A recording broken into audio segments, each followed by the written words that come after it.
Dans le cadre des actions menées par la Chambre d'agriculture sur les captages, 3 plateformes d'essais SIPAN ont été mises en place selon le même protocole à Saint-Jean-de-Bournay, Biol et Faraman.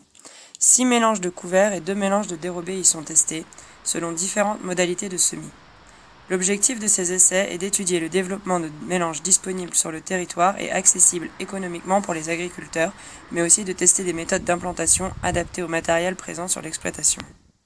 Sur une autre plateforme d'essai, à Aniens, 4 variétés de moutarde ont été semées le 4 août. Moutarde blanche précoce et tardive, moutarde brune, moutarde d'Abyssinie. L'objectif de cet essai est d'observer l'implantation de chaque variété en conditions sèches, ainsi que leur capacité à piéger l'azote. Cet essai est adapté au contexte local de l'Isère rhodanienne, où l'arboriculture est la production dominante, ce qui laisse peu de temps aux exploitants pour semer des SIPAN. Il est donc nécessaire de semer des espèces qui s'implantent facilement, qui offrent une bonne couverture du sol et qui ont une capacité de piégeage d'azote satisfaisante.